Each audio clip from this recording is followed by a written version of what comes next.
Hello everyone, and we have another book review here. This one's a bit more recent. Well, it's not that recent anyway, but it's a DK book, Guide to Dinosaurs by David Lambert, and no copyright intended. All artwork belongs to their owners.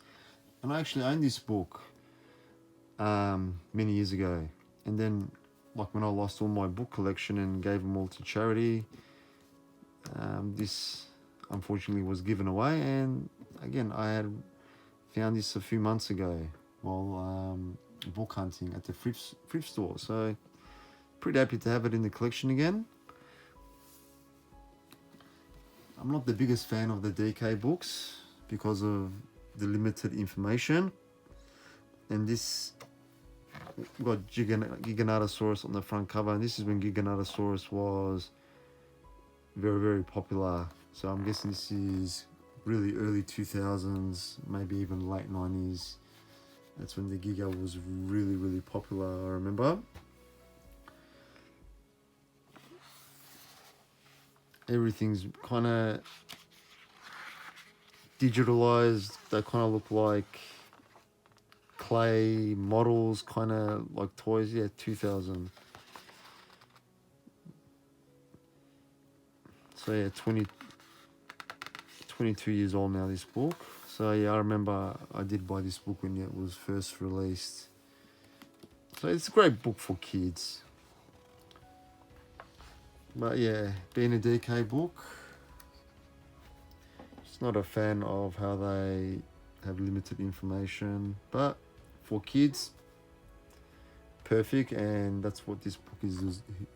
What this book is designed for, children. So a great children's book that I think holds up really well today to catch their interests with all these prehistoric animals. We get something that's kind of like hand drawn, which looks nice. The different landscapes. This kind of looks like, it just looks funny, you know. It looks like my dinosaur toys that I've got just chucked in there. So I don't know. This has got to be like, it's got to be done on the computer. But I do like how it's got, instead of being white, it's black. The background is black. I think it makes it stand out more. So compared to a lot of the other DK books, I do like the darker pages more than the white pages. So I give it a lot of credit there. And we've jumped straight into the late Cretaceous here. So there's no particular order with the time periods. It's just kind of just mixed in, and different kind of topics on each page. Yeah, we got what? Feet, legs, footprints. It's a good way of displaying how I guess the anatomy of their legs would have been on those different species. We've got this really, really scary looking Dimorphodons. Yeah, they don't have any like feathers here or like fuzz that they're trying to represent them these days, and they look really reptile scaly. I like it. I think it's cool. Got some Elasmosaurus here. So for a DK book, I think it's really good for a DK book in particular.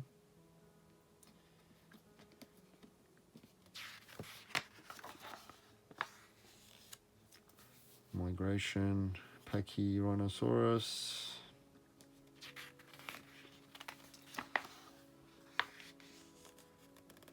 It's a bit of a shame seeing the sauropods like right when the sun's just completely set. But still gives a nice scenery, like they're still eating while the sun's going down.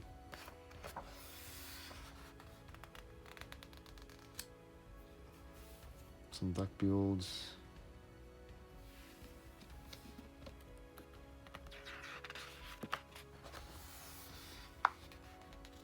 These velociraptors look pretty funny. I've got like some of these Dinosaur toys that, like from the early 90s, that look like these raptors. These velociraptors. So obviously we've come a long way. We've come a long way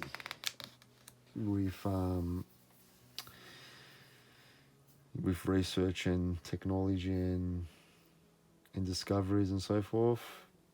But still, it's good to go back and see how they look back then. Dinosaurs. That's before they found more evidence, I guess. Terrible claw. Here we go. We've got Giganata, whatever. Got T-Rex there eating some meat.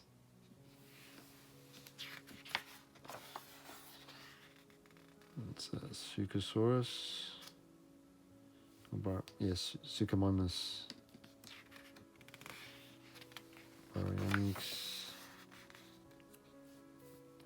So we get diversity with our dinos here.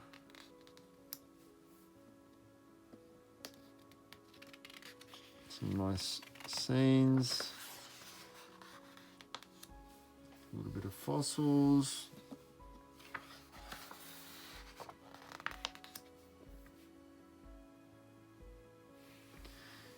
Brings back a lot of memories. I remember I bought this book because I just liked the pictures, and I guess it was a bit different growing up as a kid, always having that particular style of art, and then seeing this type of style of artwork that tried to make them look more realistic. It caught my eye back then, but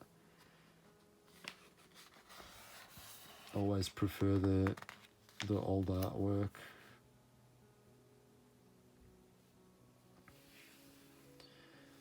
And got different skulls and different head ornaments. Here's my favourite Ceratopsian, Styracosaurus. Thanks.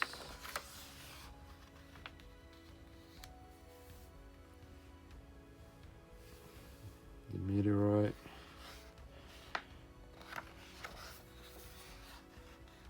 Dino birds.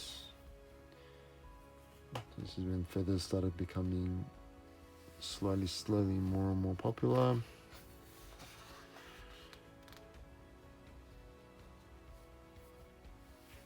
I still remember back in the day when there was nothing about feathers and the connection between dinosaurs and birds. It wasn't until I think in the 90s that growing up, I started to see that concept becoming more and more popular with discoveries and so forth. So we've come a long way. Dino data.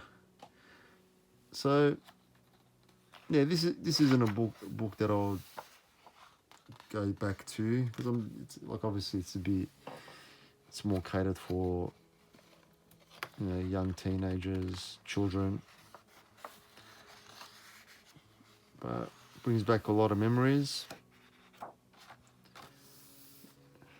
when I actually had bought this book, and I'm glad to have it in the collection again. And as a DK book, I think it's really good.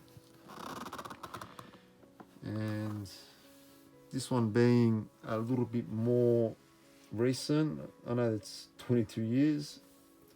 Let me know in the comments if this is one that you came across. I